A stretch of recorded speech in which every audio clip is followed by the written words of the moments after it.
Greetings here all. Welcome to my digital empire. This is Wele Takida and it's lovely seeing you. I am a Protestant church. I got invited by my brother from a common ancestor who's also a Protestant. I got invited this morning. He said, "Can we worship together in the afternoon?" And I said, "Okay, sure. Wherever the words of God is preached, I'm open to embrace it. If I don't know if there is anything that was meant for me in that event, so I'm really happy. I'm open. We can go together, right?" And then we came here. Oh my goodness, there's a lot of emotion here. There's a lot of feeling. It's not my first time in a Protestant church. Look, I have two religions, and those two religions are Zen Buddhism and Ethiopian Orthodox religion, Ethiopian Orthodox Church, you can say. Uh, but like I know, I can see, like now, right now, I'm talking from a higher perspective. Okay, so I'm looking down the spiral from a higher perspective, and I can understand the purpose religion can serve in society and why it is so important for our evolution, so anyways, there's a lot of feeling. Oh my goodness, that I say it in my videos. I'm a very sensitive being. I know that I'm an empath, like a very, like, what do you call it, even there is a specific name for the type of empath that I am, and I'm so sensitive. I mean, I think that's my beauty, like I believe that it's what makes me beautiful, and it's a very important requirement, to feeling alive. You have to be sensitive. It's all about like connected to your sensitivity, feeling emotion, right? So even it's even in manifestation process, for something to be manifested very fast and quick, you have to align it with your feeling. You have to just, when it's not only visualizing or thinking about it, like you might think positive thoughts and you might still have a very excellent visualization skill, but if you don't add the feeling, like the feeling that like living in that house gives you, the feeling that being with that person gives you, right? If you don't attune to those feelings, the manifestation is not going to be there. Feeling is very important to create a vibration in a certain frequency so that you can manifest anything that you like. So like I was looking at them, like there's a woman singing, song, uh, and all of them were like singing together. There's this harmonious vibe of just worshiping the creator, praising the creator. And like it's just, you can see it in there. Like it's not only women, like that's what surprised me. It's not only even men. You see them like connecting to their emotions. You see them feeling, just being emotional. Like all of them were like this and just singing. I was like, I got hit by that vibration. I got hit by that essence that's coming from their spirit. I can tell all of them are just like in that zone where they are connected to their creator, and I appreciate it so much.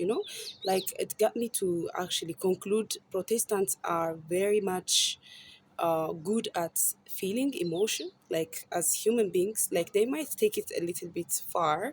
They might be in their emotion so much. That's from my experience in Ethiopian Protestant church.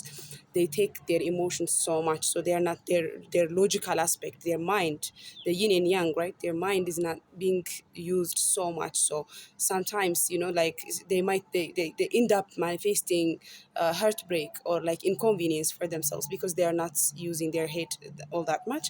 But anyways, this time around, I got to a conclusion that Protestants really know how to feel and how to surrender. It's all about surrender.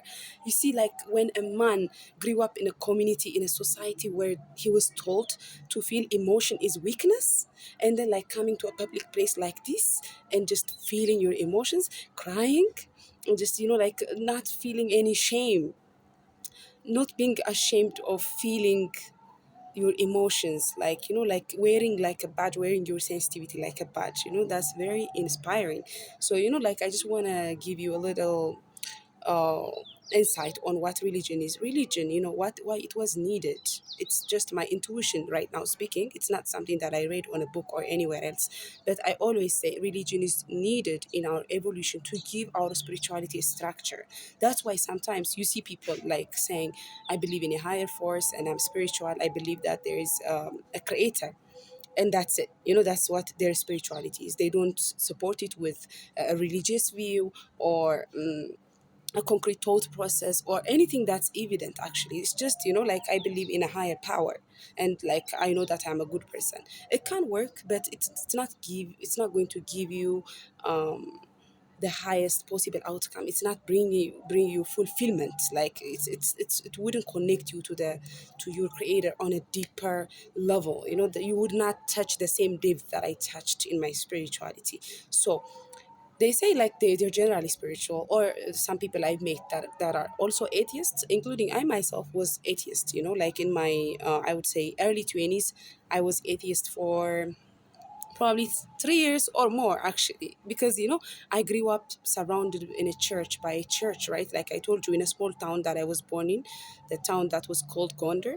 I was born next to the castle, Fasil Castle, right? So in that town there were like 44 churches, and I grew up seeing people giving their power away to religion. That's one of the disadvantages of religion, is that it paves a way for the society to give their power, for people to give their power away to religion, because there are so many people within that religion, because of their shadow within that religion, they claim to have of importance, a higher importance than the followers, and then like end up taking advantage of them. I see people, poor people in Ethiopia, actually giving their money, half of their money, like taking away from the mouth of their kids and giving it to church. And I know once it goes to the church, it's going to be divided among the bishops or like the priests, and that hurts me. That hurts me so much.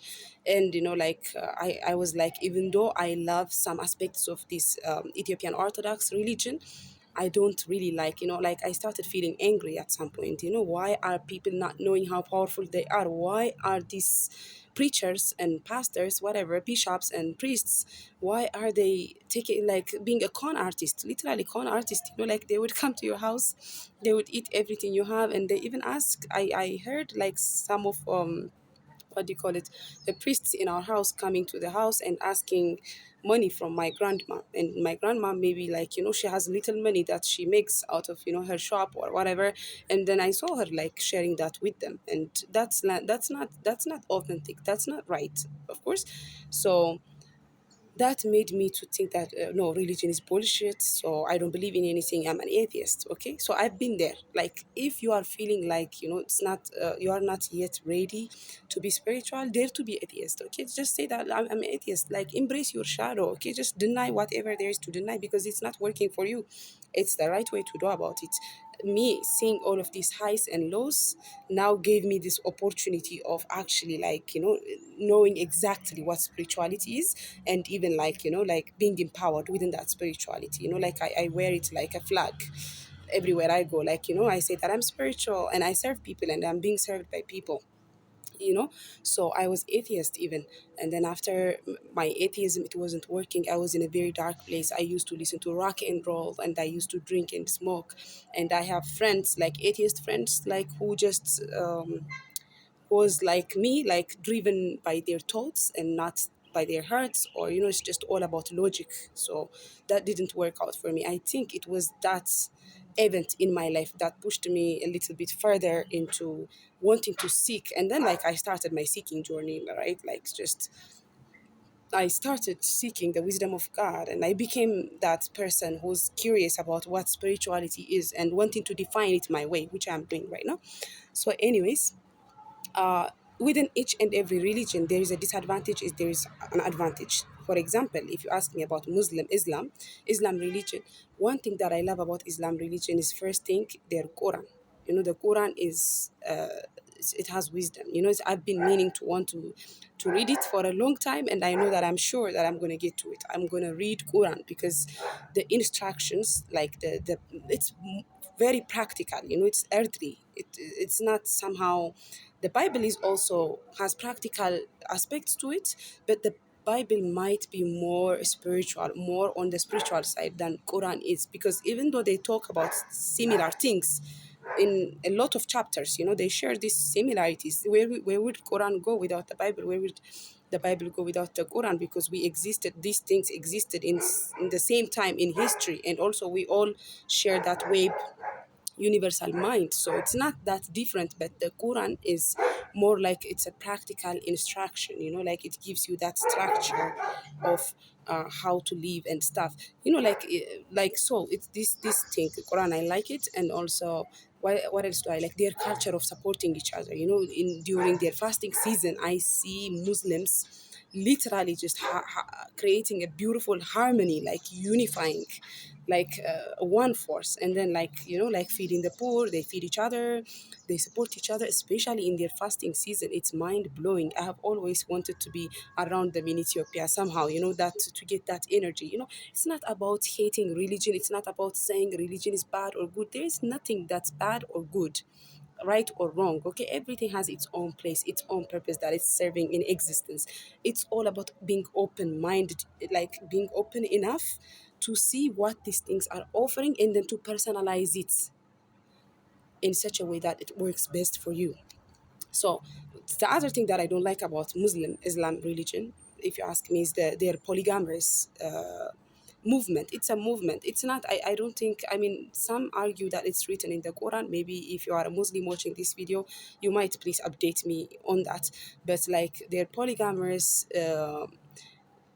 approach for me is because they want to expand the religion. It's like it's politics. It's like, they want to expand the religion. So the only way is to tell a man to get married to five women. So if all of the women find a man, and then if they give birth to, let's say, like two three children within one family, like let's say like it's going to be 20 people or 15 people. So the more these people accept Islam as their religion, the religion is going to be expanded. And then, like some, even like, it's not only that, even like I would say 60% of Muslims that I met, they believe that it's the right religion to be accepted by the whole world, and that's their strategy, and that's their plan. And which is like, it's, for me, it's like it's too far out. It's like not giving the world to have to be diverse, not letting this world to be diverse. Even though I'm Ethiopian Orthodox, I don't intend in any way to expand the religion and to convert everyone to into Ethiopian Orthodox, because I value diversity. And I know that when we are unique in our own ways, when there are different religions, different cultures, different colors, that's what makes us beautiful. That's what existence is, right? Like that's what spirituality is, to find the courage to love each other as different as we are, right? So that I don't like that aspect of it. And it's also paves a way to abuse, within that Islam religion. I see women being abused. I see women being minimized to some kind of property, even though the women also do not know that. Okay, it's for me, like, I'm very sensitive when it comes to justice and civil rights. I am so sensitive. So according to civil rights, everyone has to grow up and to reach poverty, right? Like 16 years old or 18 years old. When you reach that stage, you have to choose for yourself. Even though you grow up in Islam religion, you have the right to stand up for yourself and to say, I want to choose this religion, I want to get married to this person, this is my path. I get to decide what my path looks like. So the religion has that oppressive strategy that I don't like. And if you ask me about my own religion, Ethiopian Orthodox religion, what I love about it is the healing aspect. Healing is just, like, healing is very, very possible in the Ethiopian Orthodox Church. The holy waters, I see people being delivered from cancer and HIV and things like that. You have no idea the number of miracles that I have experienced. And also Ethiopian Orthodox Church in particular, and I'm not sure about any other type of Orthodox religions, but Ethiopian Orthodox Church, we have many saints, and we are connected to archangels. We have dates for archangels. We connect to archangels on a very deeper level, for healing, for guidance. So like that the numbers of spiritual figures that we can work with are infinite, and that gives us the chance to be able to manifest healing and success for ourselves. On the other end of things, I don't like how some of these, like I would say even 60-70% of the Ethiopian Orthodox Church followers, they are so entitled also. I see the same thing that I see in the Muslim in Islam religion, except the Islam religion is very much determined in expanding the religion, and like even have a strategy for it. That's like, that's not invisible strategy, I would call it, and I know what it is. But in this case also, like the 60-70% of the Ethiopian Orthodox Church followers, they claim it as the right thing, and they try to they belittle other religions. They try to, they insult other religions, and there is that arrogance and entitlement that I see in these followers. And it's after all, being religious doesn't mean wanting to convert anyone. It's just, I want you to know that it's not that. Being spiritual, being religious means choosing what works for you best, and then try to share that beautiful essence, beautiful life in action, in how you speak, in how you work, sharing that wisdom with other people, and giving them the freedom to choose it. It shouldn't be at the expense of women. It shouldn't be at the expense of other people. It shouldn't be against the civil rights of uh, the society, society. So that's that I don't like, that insulting attitude. Like, I don't like it. And also there is robbery, I would like, in a broad light, like the bishops and the priests of the Ethiopian Orthodox Church. It doesn't matter where you are. You can be from Addis Ababa to any other parts of the Ethiopian parts, like regions.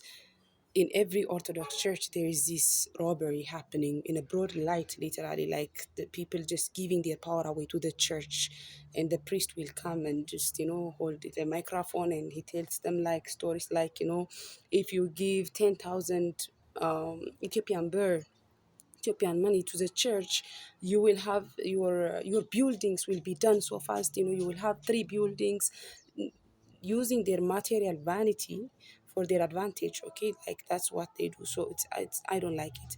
And if you come to the Protestant, also there is that tendency, like there is that desire of, like bringing everyone to that, and like not yes, they even, like some Protestants, actually, the funniest thing that I was told, like one I think it's a pastor or something like that. She came to me and she asked me, like, are you the child of God? And I was like, what do you mean? What do you mean, am I a child of God? And she meant, like, are you Protestant? So is it only the Protestant that's a child of God? What do you mean? I mean, I don't understand you. So even they exclude you, like they exclude you as wickedness, as the devil, and they consider themselves to be the saved ones, the ones who are close to salvation, and not everyone else. And I don't like that. Um, and sometimes, yeah, the Protestants, they give their power away. They're not logical most of the time. There could be, by the way, when I say these things about each and every one of these religions that I'm reflecting upon, it's based on a personal experience, and just I'm not only showing you the advantage or only the disadvantage, but I know that it's different from a person to a person. I know, like, for example, in Ethiopia, the priests, I told you that they steal from the people, right? But they never stole from me. I treat myself as an exception. It's up to you to treat yourself as an exception. It's about knowing your worth, knowing your needs, your wants, and your wise, and your house, and then, like, just working something out for yourself. Society, it's not like we're connected, doesn't mean we are, like, we are the same. Our connection is not like it doesn't mean we are the same. How I treat myself is different from how you treat yourself, and it all goes down to self respect and self love and self understanding, which none of these religions can give you. If you are sticking to them, you will minimize your spirituality to some kind of concept and construct and idea that it will prevent you from the openness, the infinite nature that you have as you are. So, my recommendation is, just if you are someone who is spiritual and just a believer in a higher force, I recommend that you pick a certain type of religion. Okay, maybe, like, I don't know a lot about Catholics, but I love the fact that women women can be a priest in the Catholic Church. I don't see it in any way in any of these religions that I talked about in this video. I don't see that, but women can be a priest in the Catholic Church. Women teach literally, like they have the same place as men. I love that. Imagine if women can actually be given a space in each every religion, a space to become healers, to become preachers. I can only imagine the level of the beauty that we could experience. So in the Catholic Church, since I love Mother Mary, I love the Catholic Church. When I was little, I was sent to a school where it was owned by by a Catholic church. I was sent to that school, so I have that memory of just Mother Mary and these people, how they dress up. I am fascinated by the Catholic Church, but like I heard there is a lot of alcoholism in that place, even like how they celebrate something is with alcohol and stuff. So every religion, I'm telling you, every religion has its own ups and downs. And now my recommendation, especially in my soul group and this some of the people that I'm working with, what I see is either they are extremely religious or they just say that they believe in a higher power. And I recommend reconciling these two things, like working these two things out, uh, finding the middle ground for these two things that you have. Like if you are someone who's just saying, I'm a believer in a higher power, try to study religions and try to find a resonance in one or two of these religions. For me, it's all about resonance. The reason why I picked Ethiopian Orthodox Church is not because I am Ethiopian in this lifetime. It's the resonance that it gave me, that started from back in the 16th century. Like I remember working with Father Taklaimanut. I remember working with Saint George. I remember, and I still work with Mother Mary, Archangel Gabriel, Archangel Michael. It's the resonance. Like when I picked that religion, it's because it spoke to me in my core. It touched me. Like it's the resonance. Okay, this is the force that I always had behind me in my evolutionary process. So that's for me. But if it's for you, if it's Islam for you, of course you have your personal experience that you find a resonance in that experience, right? So pick the religion that you find a resonance to. Me, I have a lot of Zen in me. The Zen Buddhism, I picked it because I have that Zen within myself. Literally, I can sit in a meditation for 5 hours and not just feel anything. I can be just under the sun and just relax for 2 hours and just love it. It's just I don't have that compulsivity or like boredom issues that I see in many people these days. So, anyways, like it's all about the resonance. It's all about finding that resonance of energy. So you can pick that religion that you want to follow and then support it with your inner goal and dream that you want to live up to in this lifetime. It's all about this lifetime. What do you need in this lifetime? So pick the religion that you want to practice and then do not accept the whole thing. Okay, know that what advantage and disadvantage it offers, that religion, what advantage and disadvantage that it offers within itself, and choose how it's going to work for you. Okay. And if you are someone who is like far out in the religious way, like so religious that you don't even consider anything outside of that religion, open yourself up to questioning, to contemplating, to just practicing the general spirituality.